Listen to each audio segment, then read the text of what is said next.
Muy bien, estamos con el director ejecutivo de FAERA, con Gustavo. Muy buenos días.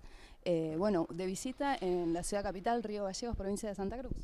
Sí, de visita, viendo viejos amigos y además dando inicio a este taller que el hermano Ariel Fresia va a conducir sobre jóvenes, religión y currículum, que nos parece que es una instancia de formación interesante para los docentes de aquí. Bien, formación en escuelas católicas que son necesarias hoy por hoy, teniendo en cuenta lo que vive la sociedad no solamente de Santa Cruz, sino de Argentina y del mundo, ¿no? Sí, me parece que la educación católica es un aporte positivo para la formación de las personas en Santa Cruz, en Argentina y en el mundo. No es la única opción, no tiene por qué serlo, pero si no existiera, me parece que la provincia, el país y la humanidad entera perdería un aporte valioso para la formación de nuevas generaciones. Un objetivo también de Don Bosco, ¿no? Esto de llevar la palabra de Jesús, de trabajar constantemente, bueno, y la Patagonia, una región que permaneció y fue sueño de Don Bosco. Sí, sobre todo es el mensaje de Don Bosco que se enraiza con el Evangelio, ¿no? Ir por todo el mundo y anunciar la buena noticia. La buena noticia no es solamente lo religioso específicamente, sino todo lo que le hace bien a la persona, todo lo que te permite crecer como persona, como ciudadano, crecer como pueblo, como país. Y eso es lo que tratan las escuelas católicas, ¿no? A veces con luces, otras veces con equivocaciones, pero la intención siempre es esa. ¿Cómo analizan esta situación, ¿no? De cada vez menos vocaciones sacerdotales y religiosas, pero sí laicos que toman la posta de cada uno de los establecimientos católicos a lo largo del país y que siguen adelante? Bueno, forma parte, me parece, de una reconfiguración de la iglesia en general. Eh, Gracias a Dios que existen esos laicos, pero también tenemos que pedir para que haya más vocaciones religiosas y sacerdotales porque todos son necesarios para la misión, ¿sí?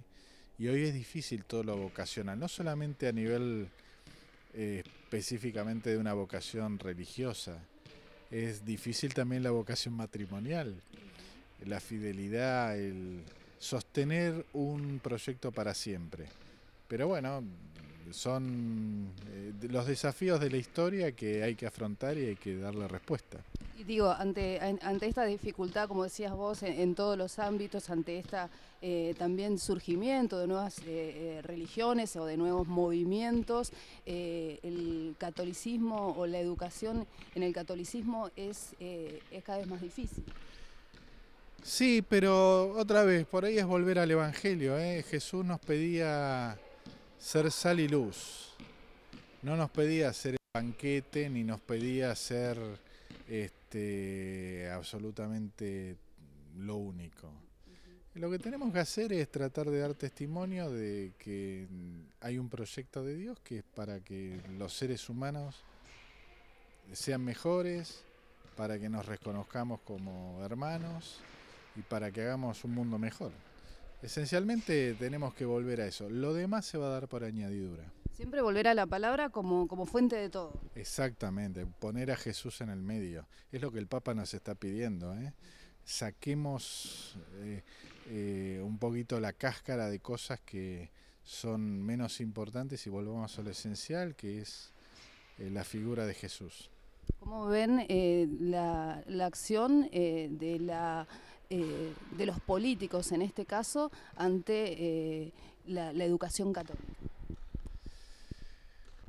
A ver, Digo, en estos tiempos que han habido tantos entrecruces, tantos dichos mediáticos sobre todo, y donde por ahí el oyente o el televidente que ve que dice, no, bueno, porque el Papa no quiso recibir a Macri, porque el Papa prefiere a Cristina, y un montón de mezclas de política, de religión.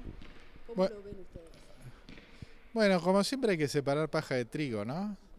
Y ya que tocas ese tema, hoy justamente lo hablamos en una reunión, En aquella famosa entrevista del presidente con el Papa, la entrevista del gesto adusto del Papa, en pocos lugares se dijo que ese día el Papa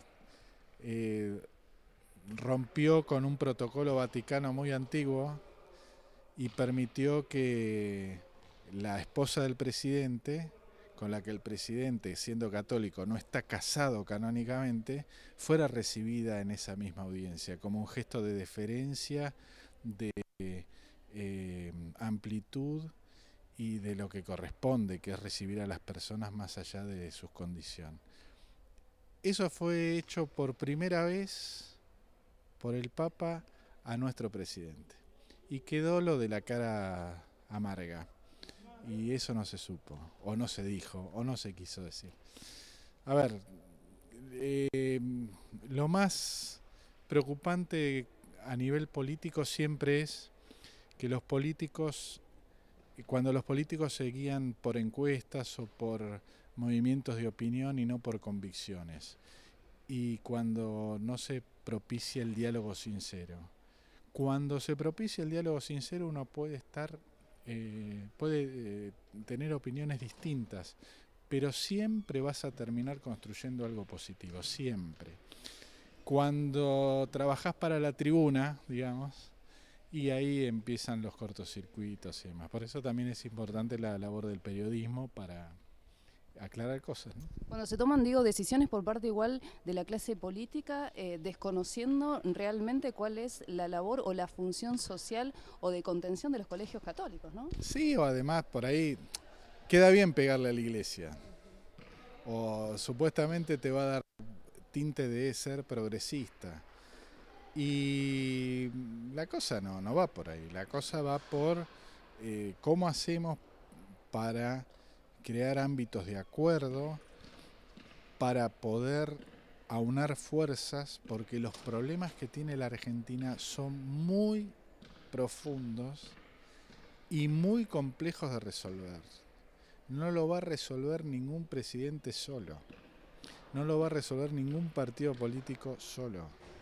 Entonces lo que hay que generar es cómo hacemos para sumar, no para decir esto voy a atacar por acá, voy a atacar por allá, etcétera, etcétera.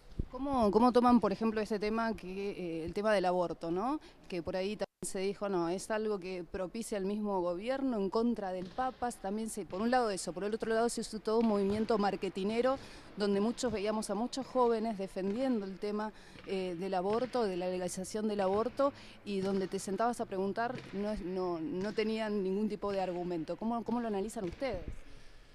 Bueno, a ver, es legítimo que se trate en las leyes, se trate en proyectos de ley, y lo importante es que se escuche a todos y que los que tienen que decidir, que son los diputados y senadores, voten de acuerdo a la conciencia. Más allá de cómo fue todo lo mediático, eso se hizo y se resolvió de determinada manera. Después cada uno tiene que dar la posibilidad de argumentar a favor o en contra. Y me parece que lo importante ahí es que cada uno lo haga respetando al otro y dando argumentos serios. Y por otro lado, entendiendo los argumentos del otro. Por ahí no compartiéndolo, pero sí entendiéndolo. No puede ser que porque pensemos distinto nos veamos como enemigos. Eso no puede ser, porque si no, no hay sociedad posible. Vamos a pensar distinto, tenemos que tratar de comprender que el otro no es un fanático ni el otro es un loquito, sino que el otro tiene una posición, merece ser respetada y hay dispositivos democráticos por donde eso se canaliza.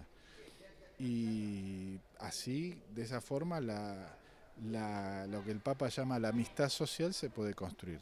De la otra forma quedás enfrentado, quedás dividido, terminás haciendo, como vos decías, algo marketinero, pero ninguna de esas cosas nos sirven.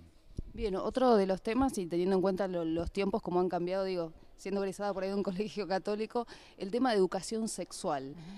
¿Cómo lo analizan ustedes? ¿Cómo lo ven? ¿Lo ven como una posibilidad concreta? ¿En algunos establecimientos se está dando? ¿Tienen proyección de hacerlo?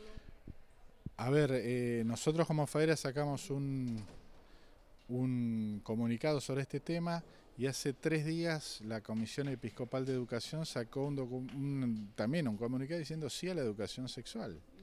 O sea, la educación sexual integral es una ley de la nación, es del año 2006. A partir de ahí surgieron documentos, surgieron acuerdos, etcétera, etcétera, que establecen lo que se tiene que dar.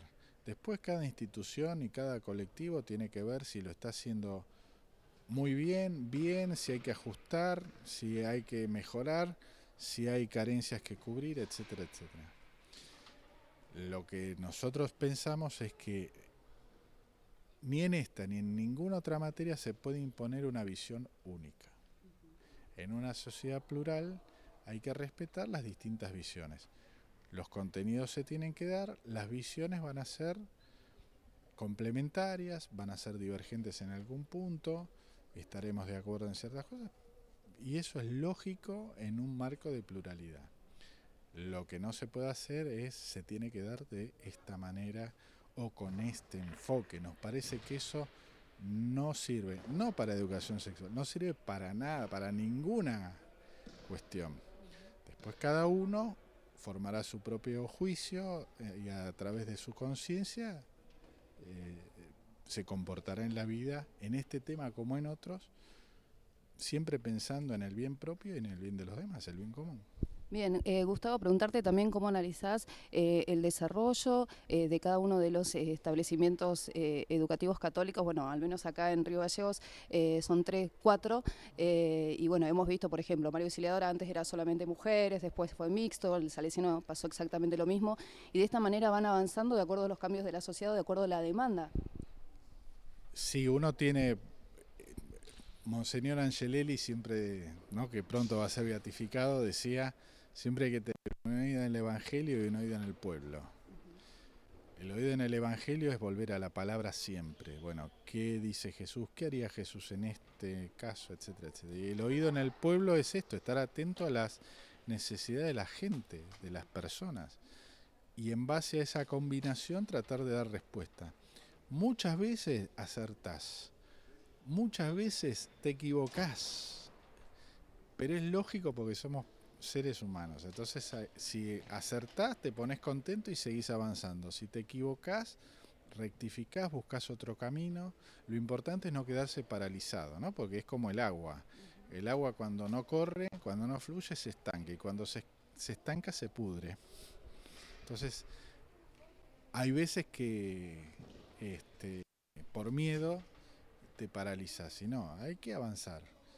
Y tener la suficiente grandeza como para decir, qué bueno, esto lo hicimos bien, y no, mira, esto la verdad que pretendíamos una cosa y no salió, por este camino no fue, busquemos otro, ¿no? Así como el río va buscando su cauce a lo largo de su recorrido. Bien, ¿cómo analizan a los jóvenes, ¿no? A las nuevas generaciones que están egresando o a punto de egresar de cada uno de los colegios católicos?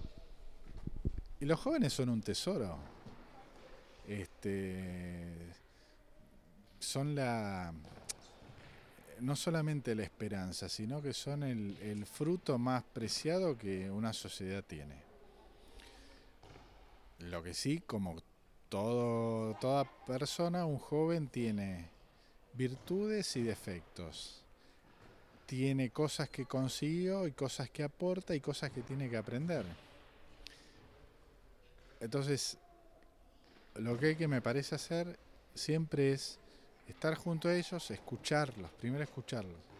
Qué demandan, qué nos critican, qué quieren, qué desean, qué pueden aportar, entenderlos, entender sus preocupaciones y después también tener una palabra con ellos. Es decir, mirá, está esta posibilidad, a mí me parece que se podría ir por acá, yo pienso esto, y por esto y por esto y por esto.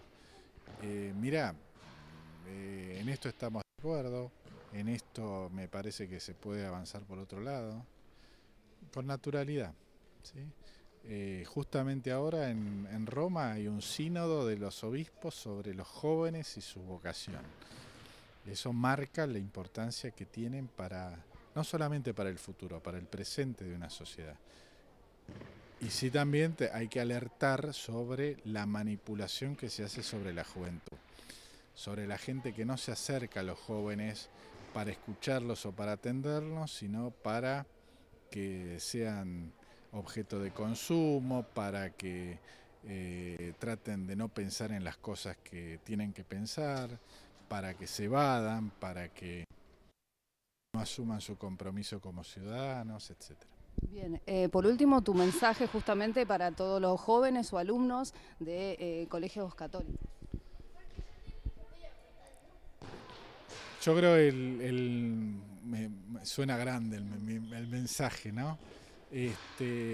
Primero que ojalá se encuentren en un lugar donde lo sientan como su casa. Que no dejen de estar atentos a las oportunidades que se brindan y que si hay algo que no les gusta, que lo digan. Y van a encontrar gente que los va a saber escuchar. Y sepan que si hay gente que por ahí no piensa como ellos, no es que no los quiere, sino que tiene una posición. Y en el diálogo, como te decía antes, uno siempre va a encontrar propuestas superadoras. Y como decía Don Bosco, estar siempre alegres. Siempre alegres, siempre, siempre. Buenos cristianos y honestos ciudadanos. Exacto, y sobre todo que el mejor tiempo es el que está por venir. Eso siempre hay que tenerlo presente. El mejor tiempo es el que hay que construir. Es el que tenés por delante para en tus manos. Es lo apasionante de la vida es eso, poder construir un tiempo mejor. Si lo conseguís o no, ya verás al final de tu vida, pero dejar todo en el intento. Muy bien, muchas gracias. Por nada, vos.